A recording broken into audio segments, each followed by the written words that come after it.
Hello everyone, मैं हूं Ravikant Verma and welcome to JE centre. JE centre में आप सभी का स्वागत है। नेक्स्ट सब्जेक्ट जो हमारे पास यहाँ पर है दैट इज़ योर एनवायरनमेंट। इसके पहले कुछ प्रीवियस यहाँ पर आपको ऑलरेडी अपलोड किए हुए हैं। महाट्रांसको का एग्ज़ाम आपके सामने है, एमजेपी आपके सामने है, पीएमसी आपके सामने है। इन सभी एग्जाम्स में सेशन जरूर काम आएगा। अच्छे क्वेश्चन निकालने हैं ताकि आपका सारा सब्जेक्ट रिवाइज आ जाए। एक दो सब्जेक्ट में थोड़े क्वेश्चन कम हो गए हैं बट कोई दिक्कत वाली बात नहीं। इंपॉर्टेंट सब्जेक्ट के सारे अच्छे क्वेश्चन वहां पर दिए हैं। Now this is your environmental engineering. दूसरे स्लाइड पे अपन है, टोटल मिला के 77 स्लाइड है। दो आपके पास वहां पर हटा दो, मतलब 75 क्वेश्चन पूरे के पूरे एनवायरमेंट से लिए हैं। बड़ा सिलेबस है, बड़ा सब्जेक्ट है, सारा कुछ कवर करने की कोशिश की है, बढ़िया क्वेश्चन उठाए हैं। एक बार आपके पास यहाँ पर थ्रू आउट आपके पास वहाँ पर देखिए, जितना कॉन्सेप्ट याद आता है उस हिसाब से आपको पता चल जाएगा कि टोटल मिला के आपके पास यहाँ पर कितना आपके पास यहाँ पर आपकी तैयारी है, कितनी तैयारी आपके पास वहाँ पर नहीं है। Is that clear to everyone? So हम यहाँ पर आपके पास स्टार्ट कर रहे हैं आज का session. And very good morning, good afternoon, good morning, good afternoon, good evening, जब भी आप इस वीडियो को देख रहे हैं मेरे दोस्तों। मैं हूं Ravikant Verma and welcome to JE centre. And the first question is what will be the fire demand for a city having population of 75 question है।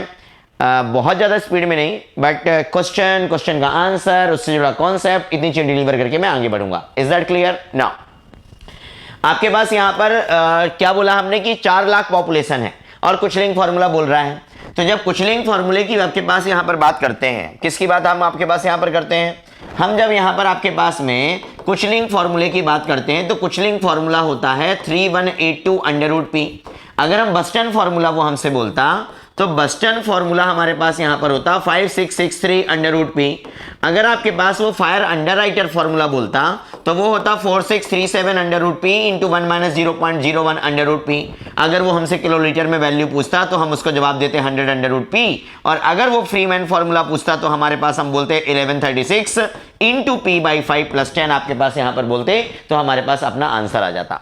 तो इसमें उसने बोला है कुचलिंग फॉर्मूला, और p इन सभी फॉर्मूले में 1000 में रखी जाती है।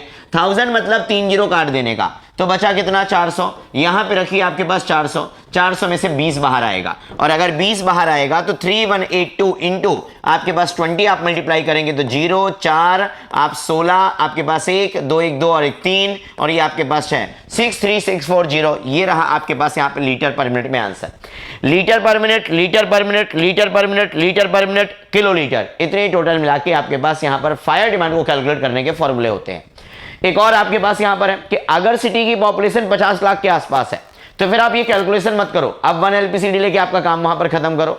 Now national board of underwriter formula is also valid for population less than और इक्वल टू 2 लाख। अगर 2 लाख से ज्यादा पॉपुलेशन हुई तो 54,000 लीटर पर मिनट का एक प्रोविजन देना पड़ेगा, जिसमें से सेकंड प्रोविजन आप दोगे वो 9100 से लेके 34600 लीटर पर मिनट का आपके पास वहां पर दोगे for second fire. Is that clear? इतनी बात आपके पास आती है।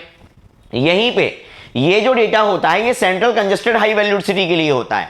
अगर यहीं पर कोई नॉर्मल रेजिडेंशियल बिल्डिंग है तो छोटी बिल्डिंग है तो 2200 लीटर पर मिनट, अगर बड़ी बिल्डिंग है तो 4500 लीटर पर मिनट। बड़ी बिल्डिंग के साथ महंगी भी है तो आपके पास वहां पर 7500 से 13000 तक। और अगर आपके पास कोई बहुत ज्यादा डेंसली पॉपुलेटेड एरिया में 3 मंजिला बिल्डिंग है तो आपके पास वहां पर 26 से 27000 लीटर पर मिनट का क्राइटेरिया होता है।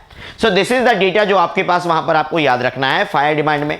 इसके अलावा फायर डिमांड में फायर हाइड्रेंट होता है, 1100 लीटर पर मिनट का डिस्चार्ज मेंटेन करना होता है, 100 से 150 किलोन्यूटन पर मीटर का वहां पर उसके में प्रेशर होता है, जिसको हम 10 से 15 मीटर हेड भी बोल देते हैं। Is that clear? नाउ थोड़ा सा और आराम से चलता हूं, आपको तेज वहां पे लग रहा होगा, दिमाग में आपके घुसना भी तो चाहिए। नाउ आपके पास बोला है अर्थमेटिक इंक्रीज मेथड 2011 में निकालना है, 1981 का दिया था। मुझको ये मतलब नहीं कि क्वेश्चन में क्या दिया है, मुझको ये मतलब है कि क्वेश्चन में पूछा क्या है और मैं बैक अप्रोच कैसे लगाऊंगा।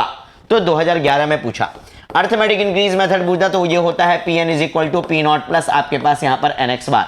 Now what is P0? Is the last known population, that is your 1,28,000, 1,28,000 plus n होता है number of decade. That mean ये लास्ट वन, और जब निकालना है आपके पास वो तो 1981 से 91 आपके पास 2001 2011 नंबर ऑफ डिकेड हो गए आपके पास 3। नाउ x बार, एक्स बार है आपका एवरेज, और जब आप एवरेज की बात करेंगे तो यहां पर इंक्रीमेंट कितने का है 9000 का, यहां पर आपके पास कितने का है 9 7 16000 का, और आपके पास यहां पर 7000, ये कितने का है आपके पास, अगर मैं गलत नहीं हूं तो आपके पास यहां पर इंक्रीमेंट है 12000 का।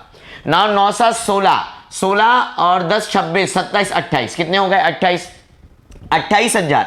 28000 को आप डिवाइड किससे करेंगे, आप इसको डिवाइड करेंगे आपके पास 3 से, तो यहां पर आप मल्टीप्लाई करिए 28000 डिवाइड में 3। वन मोर सजेशन, मल्टीप्लीकेशन आपके पास यहां पर आपको तब करना है जब सबसे एंड स्टेप आ जाए। 3 से 3 अपने आप कट गया, देखो मेहनत बच गई आपके पास। 28 28 56 होता है, 1,56,000 आपके पास राइट आंसर हो जाएगा। ये फॉर्मूला होता है अर्थमेटिक इंक्रीज मेथड का। नाउ आपके पास दूसरी मेथड आती है geometric increase method. Geometric increase method को अडॉप्ट किया जाता है जब कोई सिटी आपके पास रैपिड ग्रोइंग होती है, बट अगर ओल्ड सिटी है या लार्ज सिटी है तो आप अर्थमेटिक इंक्रीज मेथड को लगाते हैं। अर्थमेटिक इंक्रीज मेथड में जो वैल्यू निकल के आती है वो सबसे कम होती है, जो आपके पास ज्योमेट्रिक इंक्रीज मेथड में जो वैल्यू निकल के आती है वो सबसे ज्यादा होती है, और इंक्रीमेंटल इंक्रीज मेथड की वैल्यू इन दोनों के बीच में निकल के आती है। One last concept, arithmetic increase method में नंबर ऑफ लोग फिक्स होते हैं। इस चीज को लेके बहुत कंफ्यूजन है मार्केट में। अर्थमेटिक इंक्रीज मेथड में भी रेट ऑफ ग्रोथ कांस्टेंट बोल दिया जाता है, और आपके पास ज्योमेट्रिक इंक्रीज मेथड में भी डेफिनेशन में रेट ऑफ ग्रोथ कांस्टेंट बोल दिया जाता है, जबकि आपके पास दोनों में फर्क है। जब आप रेट ऑफ ग्रोथ की बात करते हो तो ज्योमेट्रिक इंक्रीज मेथड आता है जब आप परसेंटेज की बात करते हो, बट जब आप अमाउंट ऑफ लोगों की बात करते हो कि 4 लोग 40 लोग 4000 लोग, जब आपके पास वहां पर अर्थमेटिक इंक्रीज मेथड आता है।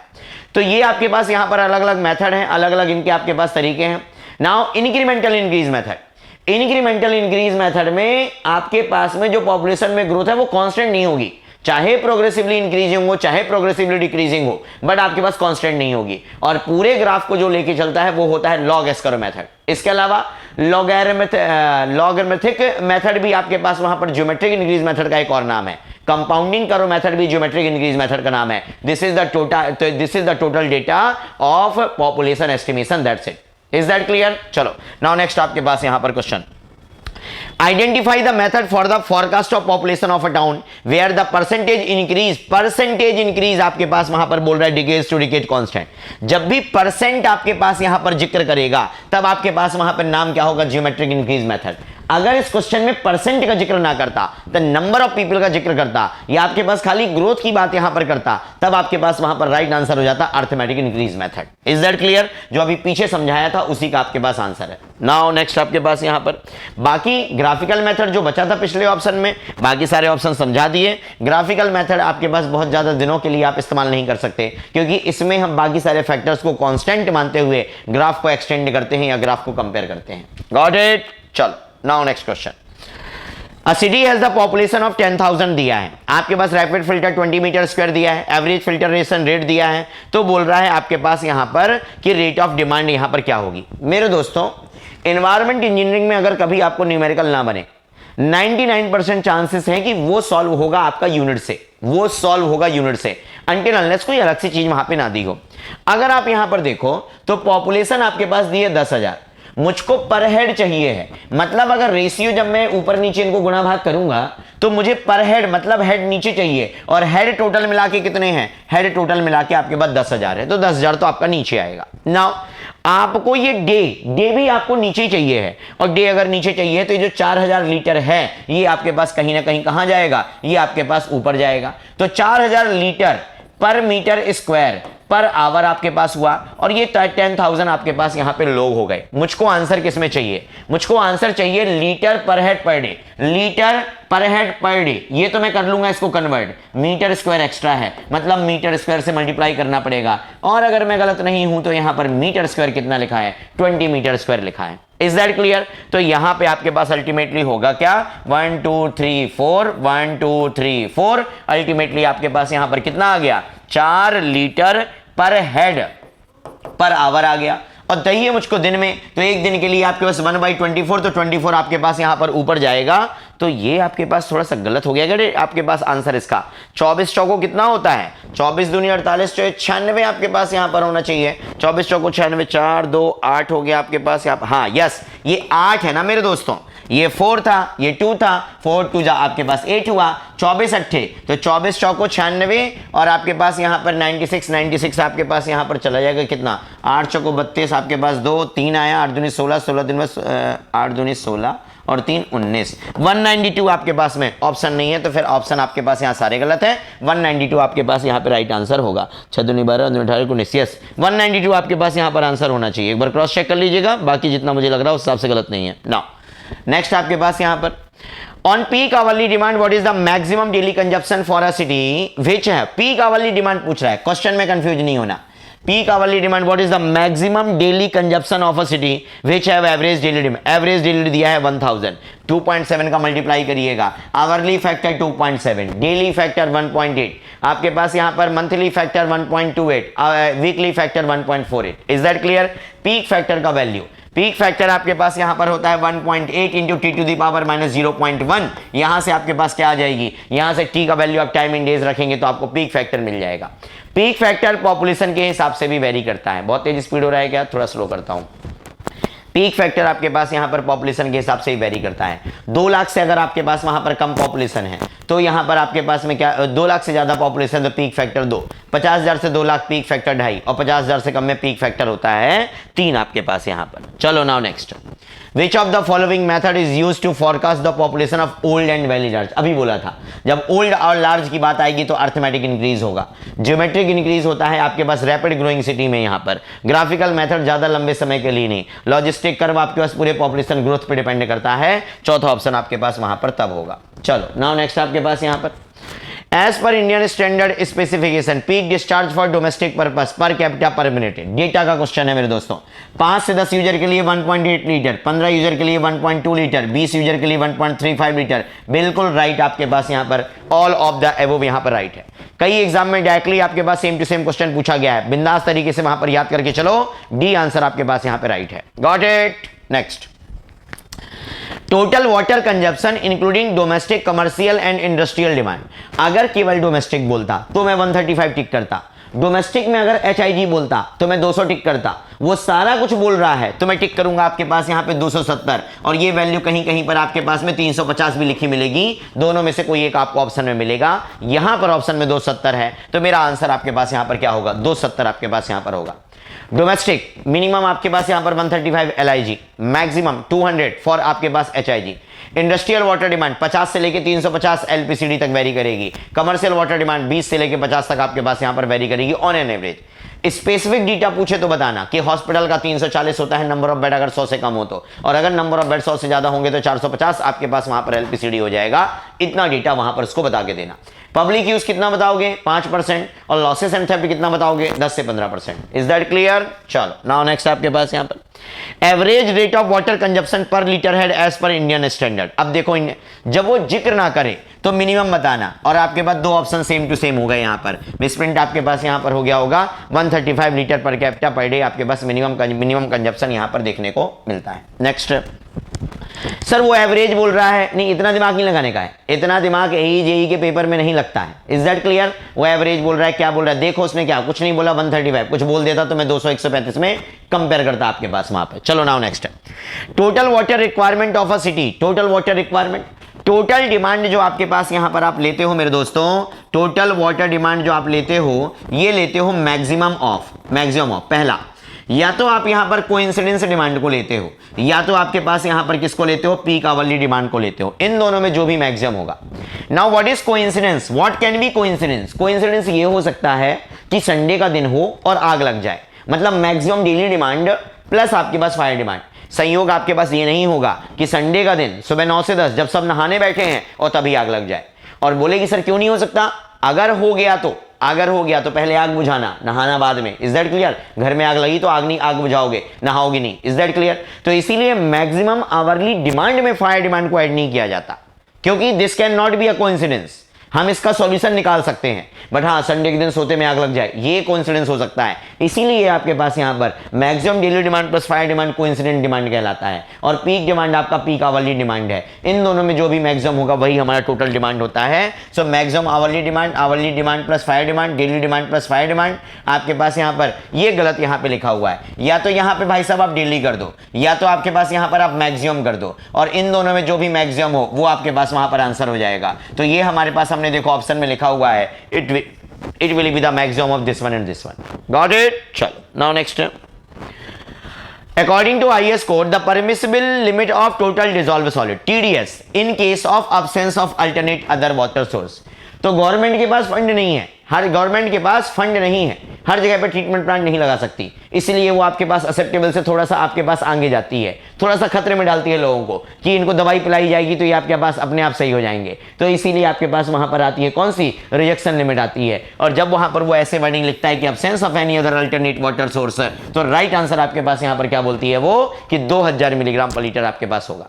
अगर वो एक्सेप्टेबल बोलता तब मैं राइट आंसर आपके पास किसको करता, तब मैं राइट आंसर आपके पास वहां पर 500 करता। Now next, boiling of water और adding lime in the water will remove the hardness. अब देखो जब आप हार्डनेस की बात करते हो मेरे दोस्तों, जब आप यहां पर हार्डनेस की बात करते हो तो हार्डनेस के लिए कोई भी कंपाउंड तब हार्डनेस देगा जब उसमें आपके पास 3 कंडीशन वहां पर होंगी। पहली कंडीशन कि जो भी आपके पास कंपाउंड है उसमें होना चाहिए मल्टीवैलेंट कैटायन। क्या होना चाहिए आपके पास यहां पर, मल्टीवैलेंट कैटायन। मल्टीवैलेंट कैटायन क्या होता है, कैल्शियम +2 का कंपाउंड हो, कॉपर +2 का कंपाउंड हो, एल्यूमिनियम +3 का कंपाउंड हो, आयरन +2 का कंपाउंड हो, ये सब मल्टीवैलेंट है। सोडियम NaCl की वजह से हार्डनेस नहीं होगी, क्यों, क्योंकि सोडियम आपके पास वहां पर सिंगल वैलेंट है।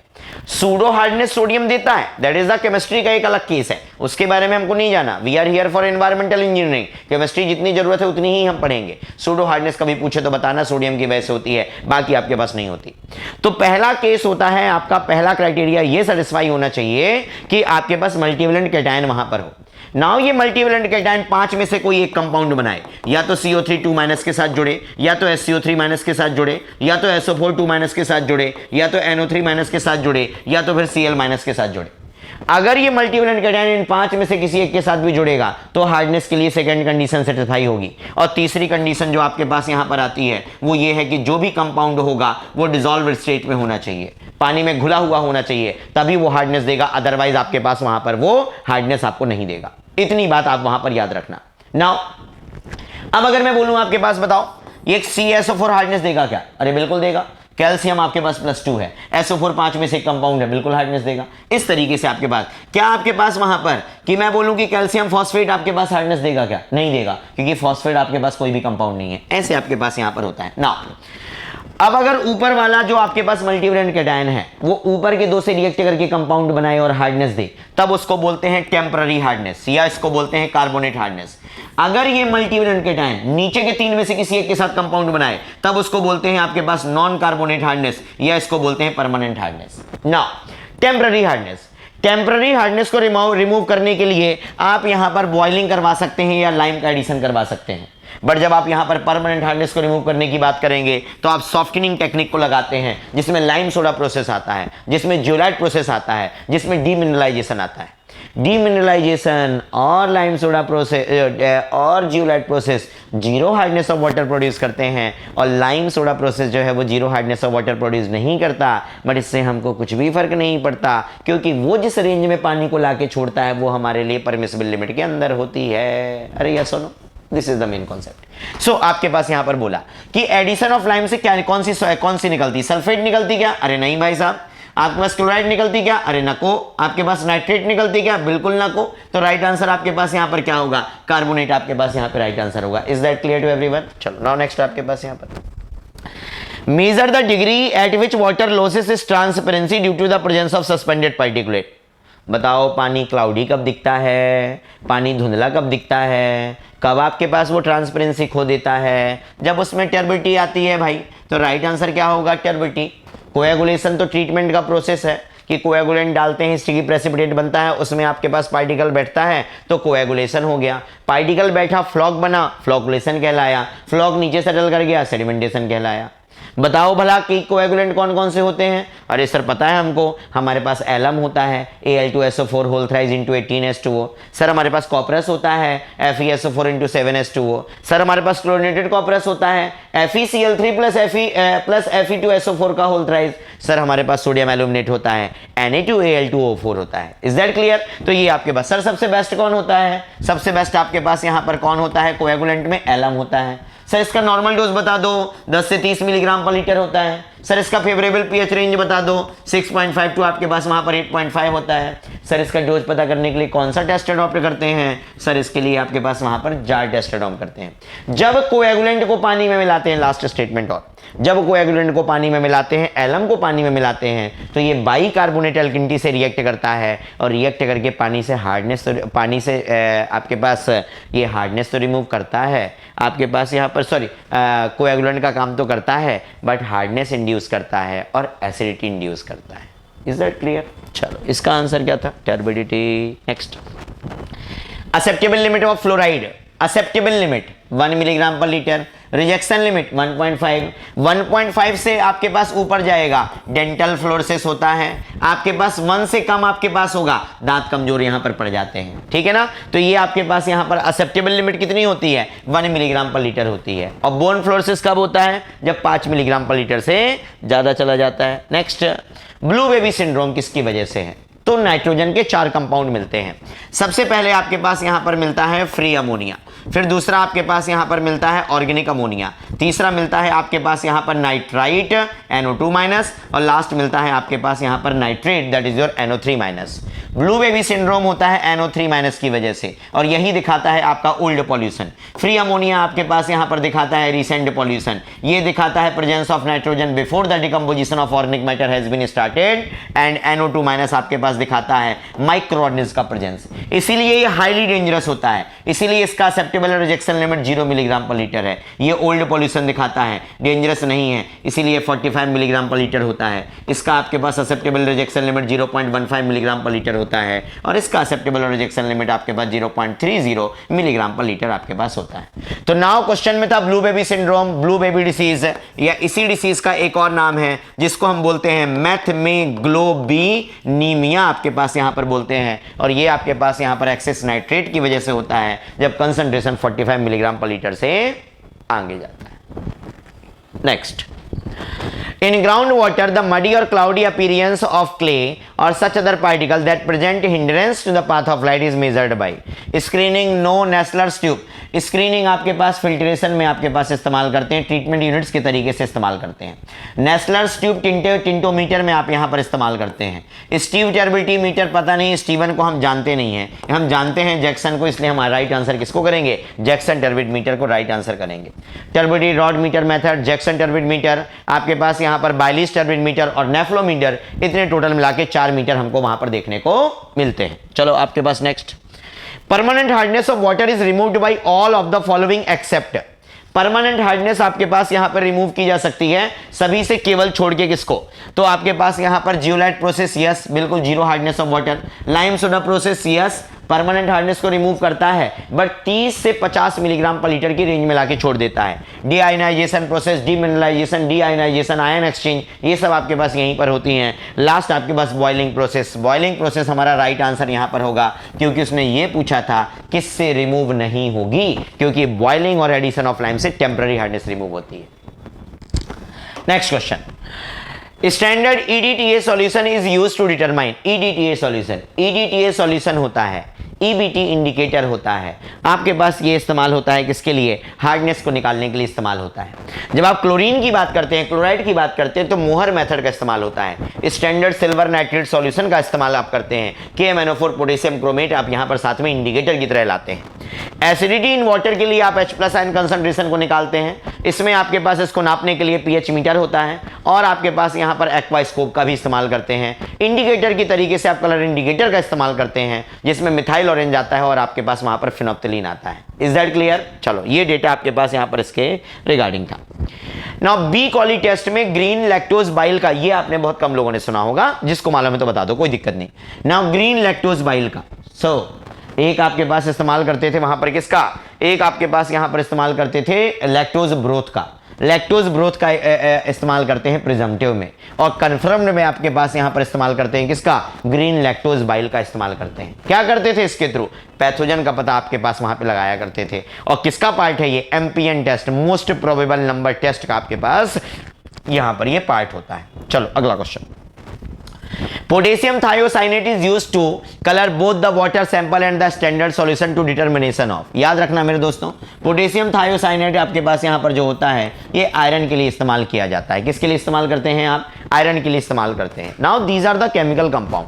बहुत ज्यादा आप केमिस्ट्री में नहीं जा पाओगे, बट ठीक है, आप जितना कंपाउंड का नाम याद रख पाओ यही आपके लिए बहुत अच्छा होगा। इतने में भी आप यहां पर काफी चीजें कर सकते हो। चलो now next, in which scale the turbidity is measured.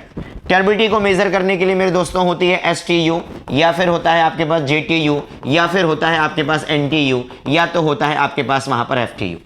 This is your silica turbidity unit, Jackson turbidity unit, nephelometer turbidity unit और फॉर्मजीन टर्बिडिटी यूनिट।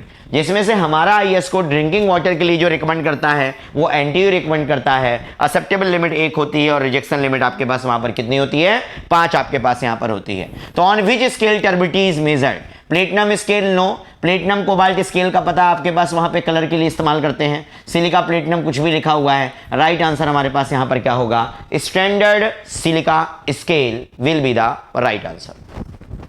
बट दोस्तों स्पीड तेज हो जाए तो उसका सॉल्यूशन ये है कि आप 0.5 पे करके देख लेना, बट ऐसी जरूरत पड़ेगी नहीं, ठीक है ना। मैं कोशिश कर रहा हूं ताकि आपके पास यहाँ पर एग्जाम के पहले आप सारा कम टाइम में आपकी चीजें हो जाएं। 23 क्वेश्चन अभी तक हम यहाँ पर पहुंचे हैं, बट डिटेलिंग ऑलमोस्ट हमने यहाँ पर 30-40% आपके पास कवर करी है। नाउ नेक्स्ट, टोटल सिलेबस का, खाली टॉपिक का नहीं। द मेजर ऑफ एब्जॉर्प्शन और scattering light by the suspended particle present in water, turbidity की डेफिनेशन है आपके पास और कुछ नहीं। स्कैटरिंग पर बेस्ड आपके पास यहाँ पर कौन होता है, एब्जॉर्प्शन पर बेस्ड होता है बाइलीज, और शुरुआत के दो टर्बिडिटी रॉड मीटर मेथड और जैक्सन टर्बिडिटी मीटर। यहां पर स्कैटरिंग पर कौन बेस्ड होता है, नेफ्लोमीटर आपके पास स्कैटरिंग पर बेस्ड होता है। चलो now next, for coagulation which of the following chemical is used. Coagulation के लिए अभी नाम बताए थे, याद है कि नहीं, एलम Al2SO4 का होल थ्राइस तो एल्यूमिनियम सल्फेट होता है। कॉपरस आपके पास वहां पर FeSO4 into 7H2O, chlorinated कॉपरस FeCl3 plus FeSO4, और एक आपके पास सोडियम एल्यूमिनेट Na2Al2O4। तो आपके पास एल्यूमिनियम क्लोराइड नहीं है, अमोनियम क्लोराइड नहीं है, कॉपर सल्फेट नहीं है। याद रखना कॉपरस कॉपर सल्फेट नहीं होता, वो आपके पास में आयरन होता है। तो यहाँ पे राइट आंसर कौन है, alum, that is your Al2SO4 whole thrice into 18H2O। चलो now next, alum is chemically aluminium hydroxide, no no no, अभी अभी बताया एल्यूमिनियम सल्फेट राइट आंसर है। Now next, a village has a population of 200 with an average rate of water demand of 100 litre per capita per day. एक rapid sand filter है जो आपके पास यहाँ पर इस रेट से ट्रीट करता है। Take the ratio of maximum demand to average demand 1.5। हमको आपके पास एवरेज डिमांड दी है, तो सबसे पहले देखो एक इंसान को, सिंपल शब्दों में समझा रहा हूँ, आराम से देखना, इतना बड़ा क्वेश्चन कुछ है नहीं। 200 लीटर एक आदमी एक दिन में मांगता है, टोटल मिला के आदमी है 200, मतलब टोटल मिला के 2 × 10⁴ लीटर पर डे पानी टोटल मिला के लग रहा है। बट ये डिमांड है आपकी एवरेज, हमको चाहिए आपके पास मैक्सिमम, तो हम यहाँ पर कर देते हैं 1.5 का मल्टीप्लाई। अगर ना करवा रहा होता तो देते ही नहीं इसका रेशियो, मैक्सिमम अपॉन एवरेज है ना, तो एवरेज का 1.5 गुना ये हुआ, तो ये हो गया 3 × 10⁴ लीटर पर डे। अब वो बोलता है कि भैया फिल्टर का जो रेट है वो 100 लीटर पर आवर पर मीटर स्क्वायर। मुझको मीटर स्क्वायर में आंसर चाहिए, तो मीटर स्क्वायर ऊपर जाएगा। तो आप इससे एक काम करो, इस लीटर पर डे को आप यहाँ पे डिवाइड किससे कर दो, 100 पर आवर पर मीटर स्क्वायर से, तो मीटर स्क्वायर आपका ऊपर चला जाएगा। बट याद रखना ये आवर है, इस आवर को आपको कन्वर्ट करना पड़ेगा। आवर को कन्वर्ट करोगे या फिर इस दिन को कन्वर्ट कर दो, तो ये 24, एक दिन में 24 घंटे होते हैं, तो 24 से डिवाइड कर दो, तो अल्टीमेटली आएगा 3 × 10⁴ डिवाइड में 24, ये आवर हो गया, और 100 आपके पास वहां पे नीचे से था। तो यहां से करेंगे तो आपके पास कितना हो जाएगा, ये 3 × 8 = 24, 8 आपके पास यहाँ पर आ जाएगा, ऊपर 100 बचेगा, नीचे आपके पास यहाँ पर 8 आ जाएगा। तो यहाँ से जब आप इसको काटोगे पीटोगे तब आपके पास यहाँ पर लग जाएगा कितना, तब आपके पास यहाँ पर 8 × 8, ये 12.5 के आसपास जाएगा। राइट आंसर आपके पास यहाँ पे डी आपके पास यहाँ पर हो जाएगा, डी आपके पास यहाँ पर हो जाएगा।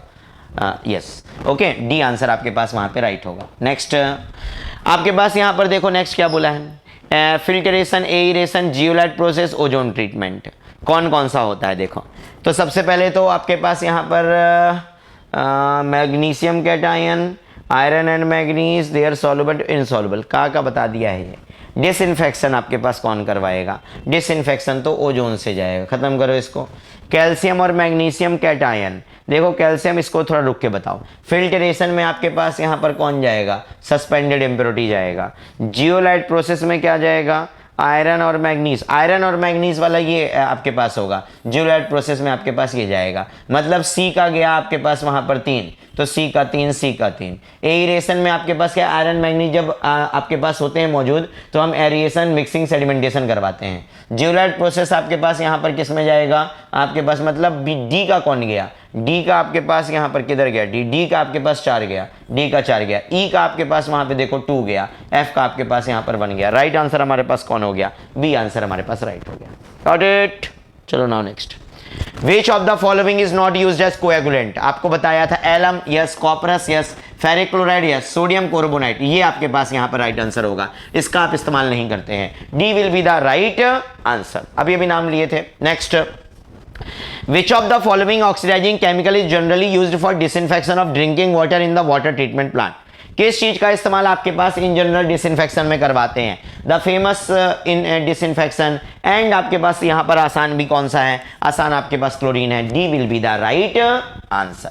चलो बहुत बढ़िया। Now next, process of killing pathogenic bacteria from the water is known as. Pathogenic bacteria को मारने को कहते हैं डिसइंफेक्शन, और सारे टाइप के माइक्रोऑर्गेनिज्म को मारने को कहते हैं स्टेरिलाइजेशन। तो याद रखना, जब पैथोजन को मारेंगे तो डिसइंफेक्शन कहलाएगा, और अगर ऑल माइक्रोऑर्गेनिज्म को मारेंगे तो उस वाले प्रोसेस को बोलते हैं क्या? उस प्रोसेस को बोलते हैं स्टेरिलाइजेशन। क्या बोलते हैं? स्टेरिलाइजेशन। चलो नाउ नेक्स्ट आपके पास यहां पर next question, surface area is more important than the capacity, depth is more important than the surface area, capacity has more important than surface area, surface area, capacity and depth are equally important। Sedimentation tank में surface area बिल्कुल matter करता है, depth matter आपके पास यहाँ पे नहीं करती। सरफेस एरिया आपके पास यहाँ पर, बट ये थोड़ा सा कॉन्फ्लिक्ट हो जाएगा। सरफेस एरिया सबसे ज्यादा है, वैसे डेप्थ का इंपॉर्टेंस इतना नहीं है, पर सरफेस एरिया का इंपॉर्टेंस है।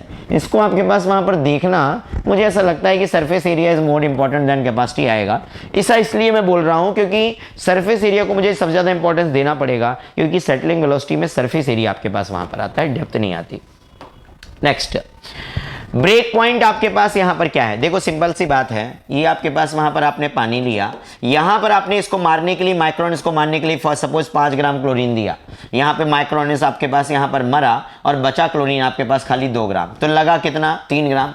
बट अगर सारे माइक्रोऑर्गेनिज्म मर गए तो 5 का 5 पूरा हमारे पास बच जाएगा, तो उस पॉइंट को बोलते हैं ब्रेक पॉइंट। तो ब्रेक पॉइंट पर आपके पास यहां पर chlorination curve is a point which the residual chlorine for an applied dose of chlorine is, residual chlorine आपके पास यहां पर, ये आपके पास यहां पर मैक्सिमम होगा। रेसिडुअल क्लोरीन आपके अप्लाइड के बराबर हो जाएगा, इससे ज्यादा क्या ही जाएगा, तो वहां पर मैक्सिमम होता है ब्रेक पॉइंट पर। ठीक है ना? चलो now next, the ratio of discharge and plan area, वो बोलता है डिस्चार्ज ले लो और प्लान एरिया से आप डिवाइड कर दो। तो ये क्या है मेरे दोस्तों? ये है आपका मीटर क्यूब पर डे, और ये है आपके पास यहाँ पर मीटर स्क्वायर। तो मीटर पर डे में ओवरफ्लो मिला, सरफेस लोडिंग मिला, ओवरफ्लो रेट मिला, all of the above is the right answer. Got it? इन सभी टर्म्स का मतलब एक ही होता है, इन सभी टर्म्स का मतलब एक ही आपके पास वहां पर होता है। Now next question, we have covered till yet 35 minus 2 33 questions. Now next, the valve which allow unidirectional flow, एक ही डायरेक्शन में जो फ्लो अलाउ करता है। मान लो आपके पास ये पंप का पाइप है, यहां से पंप चालू है, पानी चढ़ रहा है, एकदम से लाइट चली गई तो पानी रिवर्स आ जाएगा। तो यहाँ पे एक ऐसा वॉल्व होता है, पानी चल रहा है तो ये खुला है, जैसी लाइट गई तो ये अपने आप बंद हो जाएगा रिवर्स फ्लो में। इसको बोलते हैं यूनिडायरेक्शनल। और जब आप यहां पर इसको यूनिडायरेक्शनल का नाम देते हैं तो आपके पास यहां पर इसको क्या बोलते हैं? इसको बोलते हैं रिफ्लक्स वॉल्व। क्या बोलते हैं मेरे दोस्तों? रिफ्लक्स वॉल्व आपके पास यहां पर बोला जाता है। प्रेशर रिलीफ वॉल्व का इस्तेमाल आप किसके लिए करते हैं? प्रेशर रिलीफ वॉल्व का आप यहां पर इस्तेमाल करते हैं किसके लिए? आपके पास यहां पर प्रेशर के बारे में, प्रेशर जो एक्युमुलेट एयर की वजह से आ जाता है या वाटर फ्लो की वजह से आ जाता है, आप उसको बोलते हैं। एयर रिलीफ वॉल्व एयर को निकालने के लिए है, ड्रेन वॉल्व को स्कोर वॉल्व नाम देते हैं, इससे कंकड़ पत्थर जो सिस्टम में होते हैं आप यहां पर उनको निकाल लेते हैं। Is that clear? तो राइट आंसर आपके पास यहां पर सी होगा। और आगे देखो अगला question, the suitable layout of a water supply distribution system for an irregularly grown, तो टोटल मिला के 4 टाइप के आपके पास यहां पर होते हैं। पहला आपके पास डेड एंड, देखो जब सिटी आपके पास किसी भी डायरेक्शन में कैसे भी यहां पर ग्रोथ करती है तब इसको वहां पर बोलते हैं डेड एंड या फिर ट्री सिस्टम। दूसरा हमारे पास यहां पर आता है रेडियल सिस्टम। कौन सा सिस्टम आता है आपके पास यहां पर? Radial system. सॉरी, एक एक करके निपटाते हैं। सबसे पहले आता है आपके पास डेड एंड। डेड एंड क्या है? किसी भी डायरेक्शन में आपके पास सिटी जिस डायरेक्शन में बढ़ती जाए उस डायरेक्शन में आपके पास वहां पर आप इसको बढ़ाते जाओ, इसको बोलते हैं डेड एंड सिस्टम या फिर ट्री सिस्टम। दूसरा, आप इसी को क्या करो, इस तरीके से आप क्या करो, एक सिटी को सेंटर में एक पाइप बिछाओ, फिर आपके पास एक ब्रांच पाइप बिछाओ, फिर आपके पास उन ब्रांच पाइप से आप लेटरल पाइप बिछाओ और तब आपके पास यहां पर और आपस में कनेक्ट कर दो। इनको बोलते हैं ग्रिड पैटर्न सिस्टम, या इसी का नाम है रेटिकुलर सिस्टम, या इसी का नाम है इंटरलेस सिस्टम। ये अलग अलग सिस्टम आपके पास वहां पर होते हैं। अगला कहलाता है आपके पास वहां पर रेडियल सिस्टम। रेडियल से पहले भी रिंग की बात कर लो, रिंग सिस्टम बोलते हैं। रिंग सिस्टम क्या है? शहर के चारों तरफ से आपके पास एक मेन पाइप वहां पर बिछा दो और बीच के बीच में आपके पास वहां पर आप बहुत सारे लेटरल पाइप से इसको जोड़ दो। इनको बोलते हैं आपके पास वहां पर रिंग सिस्टम। और एक होता है आपका रेडियल सिस्टम कि आप पूरे शहर को अलग अलग जोन में बांट दो, सभी के जोन में एक ओवरहेड टैंक बना दो। पहले आप इस पानी की टंकी को भरो और उसके बाद आपके पास यहां पर क्या करो, आप यहां पर इनको आपके पास में यहां पर सप्लाई कर दो। Is that clear? इस तरीके से आपके पास यहां पर काम चलता है। तब आपके पास यहां पर अब इसमें क्या बोला था क्वेश्चन में? आपके पास यहां पर बोला था, क्वेश्चन में आपके पास यहां पर बोला था,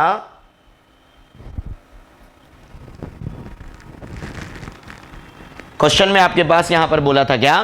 क्वेश्चन में आपके पास यहां पर बोला था इररेगुलरली ग्रोन। तो इसका आंसर क्या होगा? डेड एंड सिस्टम आपके पास इसका आंसर हो जाएगा। चलो नाउ नेक्स्ट, इनकरेक्ट मैच करना है। Air valve to check the water flow in 5 in the direction.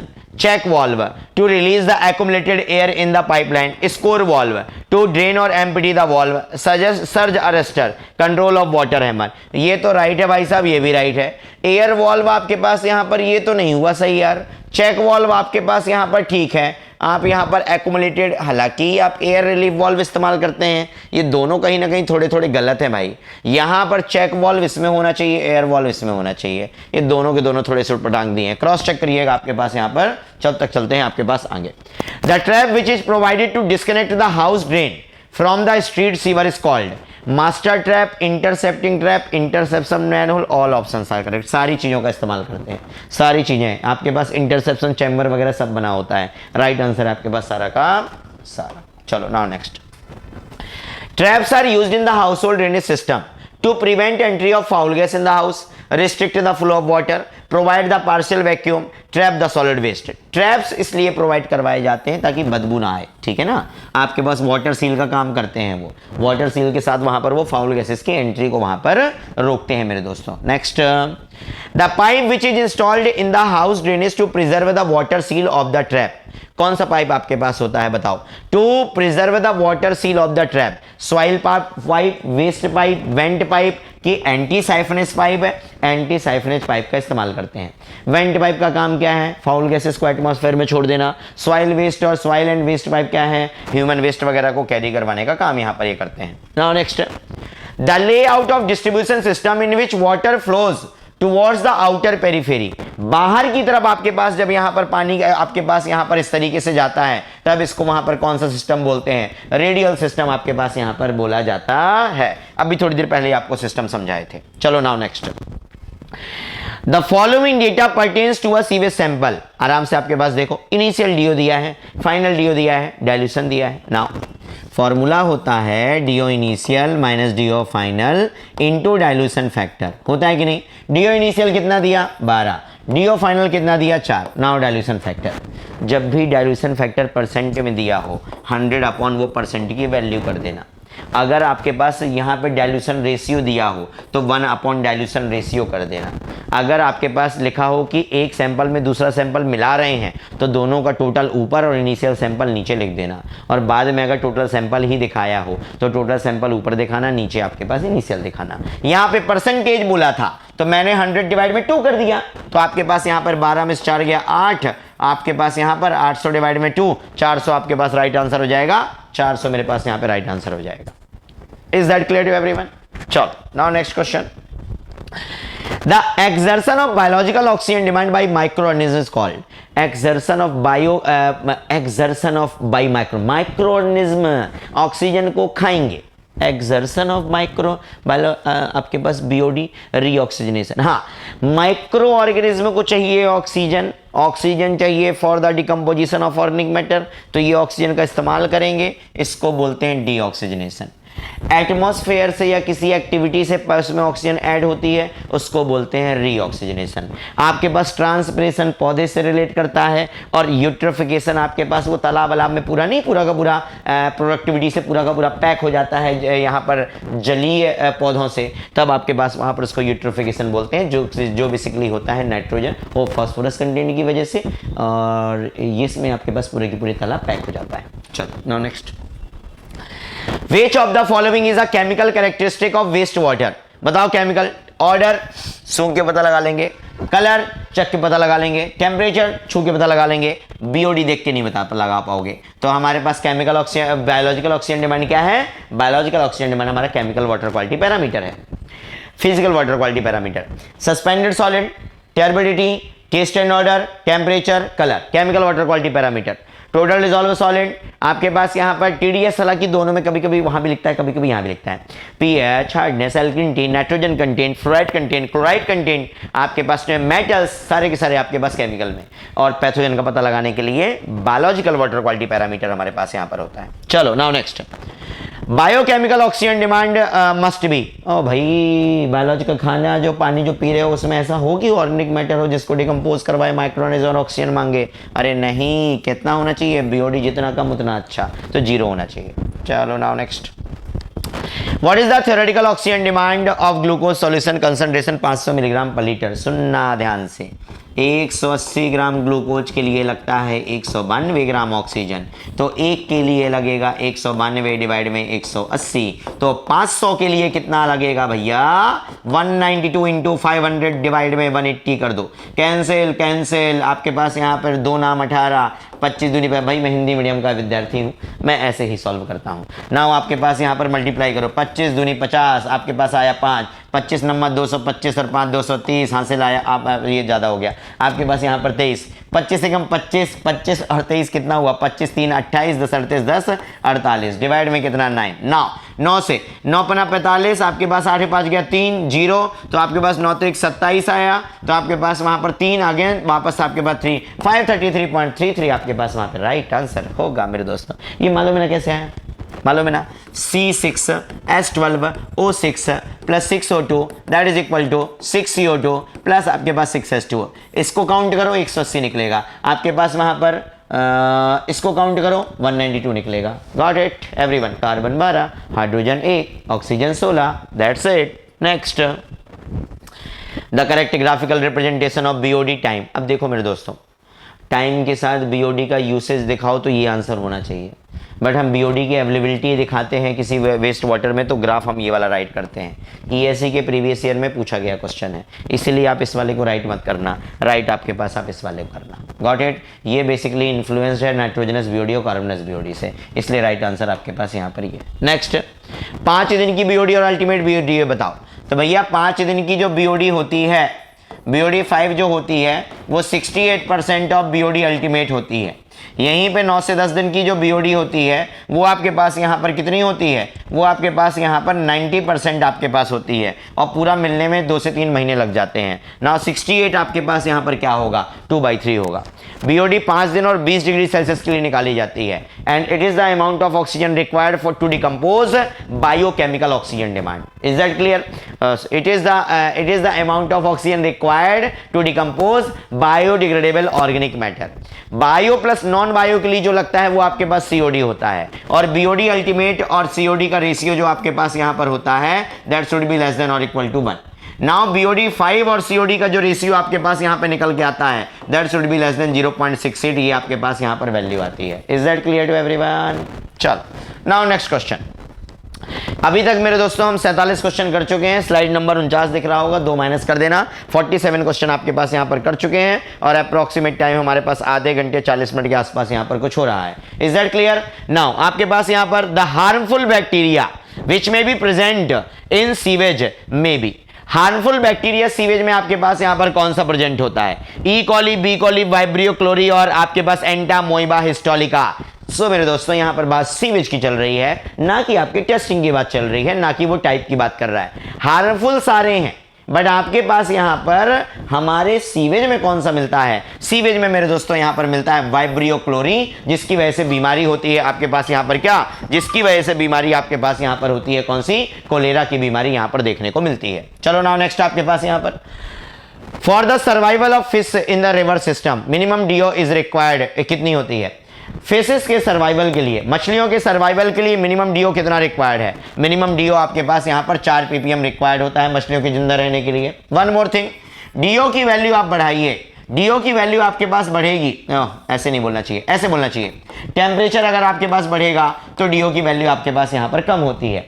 आपके पास अगर 0 डिग्री सेल्सियस पर बात करो तो पानी में जो डिजॉल्व ऑक्सीजन देखने को मिलता है वो 14.6 मिलीग्राम पर लीटर मिलता है। अगर 20 डिग्री सेल्सियस की आप बात करो तो ये वैल्यू घट के हो जाती है आपके पास यहाँ पर 9.4, और अगर 30 डिग्री सेल्सियस में इसकी वैल्यू चेक करोगे तो ये मिलती है 7.6 मिलीग्राम पर लीटर।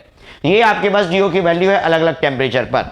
डिजॉल्व ऑक्सीजन का नापने के लिए आप विंकलर्स मेथड का इस्तेमाल करते हैं, जिसमें आपके पास यहाँ पर MnSO4 + NaOH + Ki का आप इस्तेमाल यहाँ पर करते हैं। Is that clear to everyone? चलो now next question, the approximate percentage of water in the sewage. मेरे दोस्तों सीवेज में आपके पास होता है 99.9% वाटर और 0.1% यहां पर सॉलिड। इसमें से आपके पास जितने भी सॉलिड प्रेजेंट होते हैं इसका 45% होते हैं ऑर्गेनिक एंड 55% होते हैं आपके पास इनऑर्गेनिक। सीवेज में भी आपके पास अलग अलग नाम है। किचन प्लस बाथरूम वेस्ट को आप यहां पर सलेज बोलते हैं, डोमेस्टिक प्लस इंडस्ट्री वाले को आप सेंट्री सीवेज यहां पर नाम देते हैं। इन शब्दों को वहां पर याद रखिएगा, एग्जाम में चीजें आपके पास यहां पर पूछ ली जाती हैं। Is that clear? चलो now next question, sewer must be checked for the minimum velocity at their minimum hourly flows which is equal to. आपके पास यहां पर सीवर को चेक किया जाता है। आपके पास जितना मुझे एकदम से पता नहीं क्यों कंफ्यूजन हो रहा है वापस से इसमें और इसमें, बट मुझे लगता है 1/3 है। एक बार इसको क्रॉस चेक कर लेना, ठीक है ना। चलो नाउ नेक्स्ट आपके पास यहां पर, what is the disadvantage of combined sewerage system? Combined sewerage system का डिसएडवांटेज देखते हैं, लेस चांस ऑफ चोकिंग। अरे तो ये तो अच्छी बात हुई। It requires only one set sewer, ये तो बढ़िया बात हुई। Cost of construction is high, yes पैसा ही आपके पास मेन मुद्दा होता है मैक्सिमम जगह। राइट आंसर आपके पास cost of construction is high. Lesser length of sewage due to dilution, नहीं आपके पास ये सब तो एडवांटेज है। साथ में दिक्कत है कि अगर एक सीवर फूट गया तो बहुत ज्यादा नुकसान हमको यहां पर हो जाता है। Is that clear? चलो now next question, the means of access for inspection and cleaning of sewer line. भाई जहां जहां पर ग्रेडियंट चेंज होगा, जहां जहां पे डायरेक्शन चेंज होगा, जहां पे सफाई करवानी रहेगी, कुछ भी नया आपके इंस्पेक्शन करवाना रहेगा, इन सब चीज़ों के लिए हम यहाँ पर क्या प्रोवाइड करवाते हैं? मैनहोल। जब उसमें इंसान उतरता है या ऊपर एक सीवर का पानी दूसरे पानी में गिरता है उसको बोलते हैं ड्रॉप मैनहोल। कैच बेसिन वगैरह, ऑयल ट्रैप वगैरह, ऑयल वगैरह को निकालने के लिए यहाँ पर होते हैं। लैंप को इंसर्ट करवाने के लिए लैंप होल होता है। बहुत सारी चीज़ें आपके पास हैं। यहाँ पर राइट आंसर हमारा मैनहोल होगा। Now next, a sewer which receives discharge a number of house sewer. तो देखो मेरे दोस्तों, सबसे पहला घर से पानी लेगा आपके पास वहां पर लेटरल सीवर। लेटरल सीवर जाके मिलेगा आपके पास ब्रांच सीवर से। ब्रांच सीवर आपके पास यहां पर जाएगा, जुड़ेगा किसमें? मेन सीवर में। और मेन सीवर आपके पास जुड़ेगा किससे? ट्रंक सीवर में। और लास्ट में आपके पास यहां पर आएगा आउटफॉल सीवर। अब ये कॉमन सीवर, पब्लिक सीवर, फोकट की बात बोलिए, कुछ भी आपके पास यहां पर बोल दिया है। नाउ नेक्स्ट क्वेश्चन, ठीक है ना। नेक्स्ट, द इंस्पेक्शन पिट और chamber is a manhole provided at a base drainage system. क्यों प्रोवाइड कर रहे हैं भैया inspection chamber? At every change of the direction, right. At every change of gradient, right, अभी बताया था। 30 मीटर के इंटरवल पे थोड़ा वेरी कर सकता है बट डेटा चलेगा। Okay, so all option will be the right, government answer will be the right answer. चलो now next, before entering a manhole a candle is lowered into the manhole. जब भी manhole में inter किया जाता है मेरे दोस्तों तो ऐसा हो जाता है, कई बार फाउल गैसेस बहुत होती हैं आपके पास। वो इंसान अगर डायरेक्टली उतरा तो उनको नुकसान पहुंचा सकती हैं। और अगर आपके पास ऐसा होता है तब आपके पास वहां पर हम क्या करते हैं? तो हम यहाँ पर आपके पास राइट आंसर जो आता है, टू फाइंड आउट आपके पास यहाँ पर, टू फाइंड आउट आपके पास द प्रेजेंस ऑफ ऑक्सीजन आपके पास वहां पर देखने को मिलता है। Is that clear? तो हमारे पास यहाँ पर इतनी दिक्कत आपके पास यहाँ पर आती है, ठीक है। नाउ नेक्स्ट आपके पास यहाँ पर देखो, नेक्स्ट आपके पास यहाँ पर अगर हम बात करेंगे, एक सेकंड, यस। नाउ तो प्रेजेंस ऑफ ऑक्सीजन हमको चेक करना होता है, जिसकी वजह से आपके पास यहां पर क्या करते हैं आप यहां पर एक कैंडल इंटर करवाते हैं। अब फॉर एग्जांपल कार्बन मोनोऑक्साइड या सपोज कार्बन डाइऑक्साइड है, तो आपने वहां पर बत्ती ले गए और बत्ती बुझ जाएगी, तो आप समझ जाओगे कि यहां पर प्रॉब्लम वाली आपके पास यहां पर बात है। Is that clear? चलो नाउ नेक्स्ट आपके पास यहां पर बात करते हैं अगला question. Among the following treatment unit, anaerobic decomposition takes place. Anaerobic, oxidation pond, aerobic, activated search process, aerobic, Imhoff tank, anaerobic और trickling filter, aerobic। इसके अलावा एक और चीज, trickling filter is the example of attached growth system. Oxidation pond is the example of suspended growth system. Activated sludge is also a suspended growth system. Imhoff tank is also a suspended, but Imhoff tank is a anaerobic. वैसे तो Imhoff tank में दो chamber होते हैं, अपर chamber aerobic, नीचे वाला anaerobic, but हमको तो डाइजेशन से मतलब है। डाइजेशन आपके पास यहां पर किस में होगा? एनारोबिक में आपके पास यहां पर होगा। Is that clear? चलो next. For sewage treatment using a oxidation bond, when it gets overloaded, a chemical that is added to stimulate the algae growth। मेरे दोस्तों गड़बड़ करना नहीं, एल्गी ग्रोथ को स्टिमुलेट करने की बात है। स्टिमुलेट जितना मुझे लगता है उस हिसाब से तो बढ़ावा देना होता है। कॉपर सल्फेट जो था वो एल्गी के ग्रोथ को रोकता था, यहां पर उसको बढ़ावा देने की बात कर रहे हैं। NaNO3 सोडियम नाइट्रेट आपके पास यहां पर सबसे बढ़िया काम करता है जब आपके पास किसी एल्गी की ग्रोथ की बात आती है। तो यहीं पर एक और क्वेश्चन आपका रेडी होता है, एंड द क्वेश्चन इज कि आपके पास कौन सा आपके पास कंपाउंड ऐसा है जो यहां पर एल्गी की ग्रोथ को कंट्रोल करेगा। वो आपके पास होता है कॉपर सल्फेट, जिसका इस्तेमाल आपके पास यहां पर डिस्ट्रीब्यूशन सिस्टम में पानी डालने से जस्ट पहले आप यहां पर करते हैं। Is that clear? So keep the जोश high, keep your energy high. We are here for selection, हम यहां पर सिलेक्शन के लिए हैं मेरे दोस्तों। Is that clear? हम सिलेक्शन के लिए हैं, एनर्जी हाई रखने की पड़ेगी, क्योंकि अभी आपके पास वो ग्रुप में डाली हुई शायरी मुझे याद आ गई, वो उसमें लिखा था ना कि आपके पास यहाँ पर कुछ ना कुछ त्यागना पड़ता है तब जाके कुछ ना कुछ आपको मिलता है मेरे दोस्तों। तो आपके पास सेशन लंबा जरूर हो गया होगा। आपके पास कई बार ऐसा होता है जब आपको सेशन में आपको बोरियत होने लगती है, बहुत सारी चीज़ें आपके पास होती हैं, बट मेरे दोस्तों इसका अगला स्टेप ही सिलेक्शन होता है। Is that clear? चलो नाउ नेक्स्ट क्वेश्चन आपके पास यहाँ पर एक्टिवेटेड स्लज प्रोसेस। अब भी बता दिया था देखो कि एरोबिक तो है ही है, साथ में आपके पास वहां पर सस्पेंडेड है, तो एरोबिक तो है ही है, सस्पेंडेड आपके पास यहां पर आपके पास आंसर हो जाएगा। Is that clear to everyone? चलो now next. Which one of the following, अच्छा एक्टिवेटेड स्लज प्रोसेस में लैग फेज मेंटेन करते हैं, इसको याद रखना। आपके पास स्लज वॉल्यूम इंडेक्स का फॉर्मूला, जिसमें वॉल्यूम आपके पास ऊपर रखते हैं, एक्स की वैल्यू आप MLSS कंसंट्रेशन नीचे रखते हैं, उसको याद रख लेना। इसके अलावा आपके पास यहां पर आता है F/M ratio, food to mass ratio का फॉर्मूला याद रख लेना, इतना रखना भी काफी रहेगा। नाउ नेक्स्ट क्वेश्चन इज कि which one of the following is the process in which ammonia is oxidised to nitrate and the nitrate. अच्छा हुआ यहां पे रुक गया, अमोनिया से नाइट्रेट और उस नाइट्राइट और नाइट्राइट से नाइट्रेट, ये कहलाता है नाइट्रिफिकेशन। और अगर ज्यादा देर तक ये नाइट्रेट ठहर गया तो ये बनाने लगेगा वापस से नाइट्रोजन, उसको बोलते हैं denitrification. Here is the right answer is your nitrification. Got it everyone? बाकी दोनों ऑप्शन तो फालतू के लिखे हैं। नाउ नेक्स्ट क्वेश्चन, मात्र आपके पास यहाँ पर 16 से 16 क्वेश्चन और इसके बाद आपका सेशन वहां पर एंड हो जाएगा। बढ़िया तरीके से आप देखते रहिए। वेस्ट वाटर ट्रीटमेंट प्लांट है, 0.6 मीटर क्यूब पर सेकेंड है। सेटलिंग बेसन आपके पास दिया है, जिसका आपके पास डेप्थ दिया है, लेंथ दिया है, विड्थ दिया है, और बोलता है कि एक particle percentage of particle having a settling velocity 0.004 वाला रिमूव कितना होगा। मेरे दोस्तों पहले आप स्टैंडर्ड सेटलिंग वेलोसिटी निकाल लो।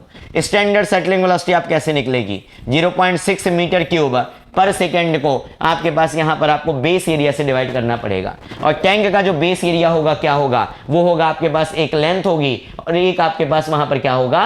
बेस आपके पास यहां पर बेस के लिए लेंथ होगी और विड्थ होगी, हाइट नहीं आएगी। लेंथ कितनी दी है भाई? लेंथ दी है 20 मीटर, विड्थ कितनी दी है? 6 मीटर, तो ये होगा आपका 20 × 6। आप यहाँ पर इसको हटाइए तो आपके पास 0 आ जाएगा, तो ये 6 से आपके पास यहाँ पर 10 चला जाएगा, 1/, आपके पास 200 हो जाएगा, 0.5 डिवाइड बाय 100 हो जाएगा, 0.005 हो जाएगा। ये स्टैंडर्ड वेलोसिटी है। इनकमिंग वेलोसिटी 0.004 है आपके पास यहाँ पर 5×8 आपके पास 80% राइट आंसर हो जाएगा। इनकमिंग पार्टिकल का सेटलिंग वेलोसिटी ऊपर रखते हैं और नॉर्मल आपके पास स्टैंडर्ड सेटलिंग वेलोसिटी नीचे रखते हैं। जो रेशियो हमारे पास होता है वो आपके पास यहाँ पर क्या कहलाता है, 80% आपके पास वहां पर हमारा आंसर हो जाता है। Is that clear to everyone? Now अगर मान लो ये आपके पास से 100 से ज्यादा आता तब आंसर क्या हो जाता, तब हमारे पास आंसर हो जाता 100। डेटा वहां पर याद करके चलिएगा प्लेन सेडिमेंटेशन टैंक का। Next, the colour of steel and septic sewage. Septic sewage आपके पास यहां पर जो होता है वो आप स्टील एंड सेप्टिक सीवेज की बात कर रहा है, तो वहां पर आपके पास ब्लैक और डार्क ब्राउन होगा। और अगर फ्रेश सीवेज पूछता तो हम वहां पर राइट आंसर क्या देते, ग्रे आपके पास वहां पर देते। चलो now next, identify the type of decay process taking place in Bangalore method. मेरे दोस्तों, सॉलिड वेस्ट मैनेजमेंट की एक मेथड होती है जिसको हम यहां पर बोलते हैं कंपोस्टिंग। कंपोस्टिंग के दो पार्ट होते हैं, एक होती है इंदौर और एक होती है बेंगलोर। इंदौर मेथड में हम मैनुअल टर्निंग करवाते हैं, बट आपके पास बेंगलोर मेथड में मैनुअल टर्निंग नहीं करवाते।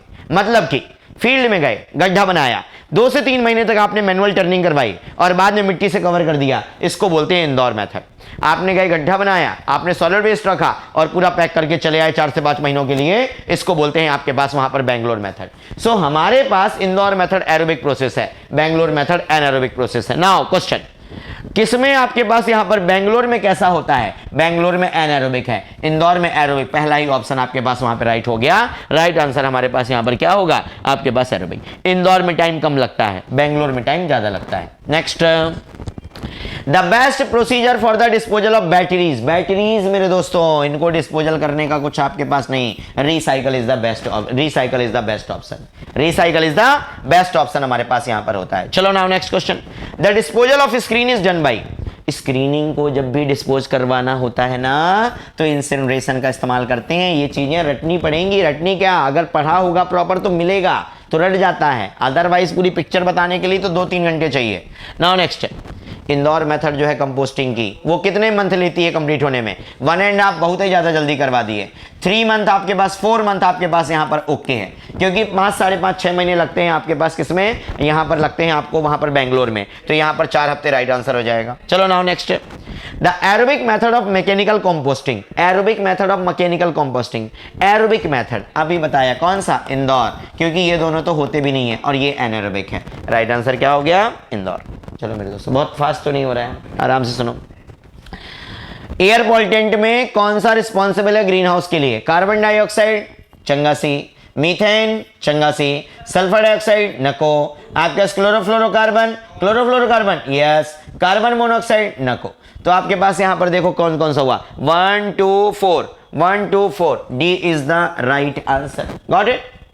Got it everyone. चलो now next, which of the following air pollutant given are present automobile exhaust gas?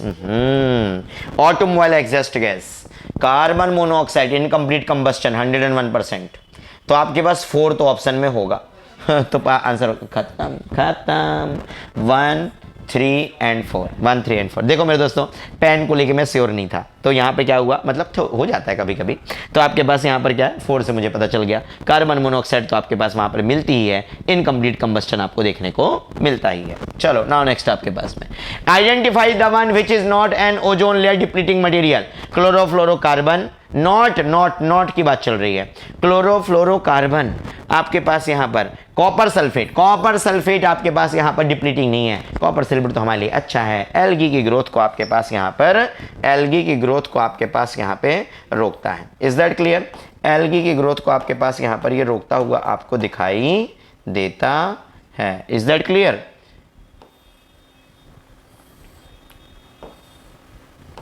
चलो कहां पर पहुंचे थे, यहां पर पहुंचे थे, yes. Now next question, from among the different pollutant listed that cause air pollution identify the secondary air pollutant। भाई प्राइमरी एयर पॉल्यूटेंट देखो, fine particle, coarse particle, carbon monoxide, sulphur के ऑक्साइड, नाइट्रोजन के oxide, halogen compound, organic compound, और आपके पास यहाँ पर कौन से हैं, halogen compound, radio active compound. Now आपके पास सेकेंडरी एयर पॉल्यूटेंट कौन है, पार्टिकल आपके पास यहाँ पर देखो, आपके पास peroxy acetyl nitrate, acid mist आपके पास, स्मॉग आपके पास में, इसके अलावा आपके पास यहाँ पर और कौन होता है, स्मॉग हो गया, एसिड में फॉर्मेल्डिहाइड आपके पास में, और ओजोन आपके पास में। वो बोलता है कि आपके पास में secondary air pollutant, suspended particulate matter no, sulphuric acid yes, oxides of nitrogen no, sulphur के ऑक्साइड नो। तो राइट आंसर क्या होगा? B will be the right answer. Next question, the part taken by the continuous discharge of gaseous effluent emitted from a chimney. Chimney से जो आपके पास यहां पर ये धुआं निकलता है, इस पाथ को क्या बोलते हैं? प्लूम। ये जिस रेट से ऊपर जाके ठंडा होता है उसको बोलते हैं लैप्स रेट। जब नेगेटिव लैप्स रेट मिलता है तब इन्वर्जन की कंडीशन मिलती है। ये तीन आपके पास में राइट आंसर आपके पास यहां पर C. Now the next, acid rain. Acid rain होती है H2SO4 और HNO3 की वजह से। ऑप्शन में नहीं लिखा होगा तो लिखा होगा SO2 NO2, ये भी नहीं लिखा होगा तो लिखा होगा SOX NOX है। यहां पर हमारे पास राइट आंसर, हम किसी भी रेन को एसिड रेन तब बोलते हैं जब pH आपके पास 4.4 के नीचे चला जाए। यहां पर 4.5 लिखा है तो राइट आंसर हमारे पास क्या हो जाएगा? 4.5। चलो मेरे दोस्तों ऑलमोस्ट एंड, 2-3 क्वेश्चन और। ग्रीन हाउस इफेक्ट इसको बोलते हैं permitting the outside solar radiation to reach the ground but preventing terrestrial radiation from the ground into space, right? Permitting the solar radiation of short length and re-radiated terrestrial heat of long wave, reflecting the heat rays into the space, thereby keeping the temperature of earth unaffected. इससे भी ज्यादा तो ये होगा, causing absorption of heat troposphere and thereby decreasing the temperature of earth with increase in CO2। उटपटांग बोल दिया क्या ये? आपके पास ग्रीन हाउस इफेक्ट क्या है? यहाँ मेंटेनिंग होना चाहिए, एब्जॉर्प्शन ऑफ हीट यहीं से आएगा। राइट आंसर आपके पास में डी जाएगा। चलो नाउ नेक्स्ट आपके पास यहाँ पर just 2 question more. The device used for the easy separation of dry dust of 10 to 100 micrometre. मेरे दोस्तों राइट आंसर 10 to 100 माइक्रोमीटर में ग्रेविटेशनल सेटलिंग चैम्बर आपके पास जाएगा 50 से ऊपर, 50 माइक्रोन से। बैक फिल्टर आपके पास यहाँ पर लेस देन 99.9% से भी ज़्यादा एफिशिएंसी। स्क्रबर, बैट स्क्रबर आपके पास मिड रेंज। राइट आंसर हमारे पास यहाँ पर कौन होगा? साइक्लोन हमारे पास राइट आंसर हो जाएगा। Got it. चलो नाउ नेक्स्ट आपके पास में विच of the following gas is responsible for the acid rain. अभी बताया था आपके पास में NOx यहाँ पर होगी, इतनी बात यहाँ पर। नॉइस पॉल्यूशन का एक भी क्वेश्चन कवर नहीं हुआ, सो सॉरी, उसके लिए माफी चाहूंगा। बट नॉइस पॉल्यूशन के लिए आपके पास वहां पर शॉर्ट नोट्स में जाना, आपके पास शॉर्ट नोट्स ऐप में पड़े हुए हैं, वहां पर जाके देखना 3-4 टेबल बनी होंगी। 3-4 टेबल में डेटा मार्क है, केवल उतना डेटा पढ़ रहे हैं, नॉइस लेवल पूछता, उसके अलावा नहीं पूछता। Is that clear? बाकी आपके पास यहां पर मेरे दोस्तों ये हुआ आपका एनवायरमेंट इंजीनियरिंग। एक और बात, यहां पर टेलीग्राम की लिंक डिस्क्रिप्शन में मिल जाएगी, जाके ज्वाइन कर लेना। आपके पास जर्नी में जब तक हो तब तक साथ में चलते रहो, कोई दिक्कत नहीं है। सिलेक्शन तक आपके पास जी जान लगा देंगे। आपके पास ऐप डाउनलोड कर सकते हो, आपको फ्री कंटेंट वहां पर जो भी होगा वो मिल जाएगा। यूट्यूब से आप कनेक्ट रहिए, सब्सक्राइब कर दीजिए। अगर आपको लगता है काम का है तो सब्सक्राइब करिए, लाइक करिए। अगर नहीं लगता कोई दिक्कत वाली बात नहीं मेरे दोस्तों, I will do my best. आपके पास यहाँ पर आपकी हेल्प के लिए सारा कुछ करेंगे। आपको लगता है उस हिसाब से आप बढ़िया तरीके से सारा काम करिए, बट जिंदगी में कुछ करिए चाहे ना करिए, पढ़ाई जरूर करिएगा। Is that clear to everyone? वापस मुलाकात करेंगे कुछ और नई चीज़ों के साथ। ऑल द बेस्ट आपके पास यहाँ पर, बढ़िया तरीके से रिवाइज करो। सारा का सारा सिलेबस आपके पास यहाँ पर करवाया है ऑलमोस्ट। Is that clear? चलो, thank you so much to all of you and bye bye, take care, all the best.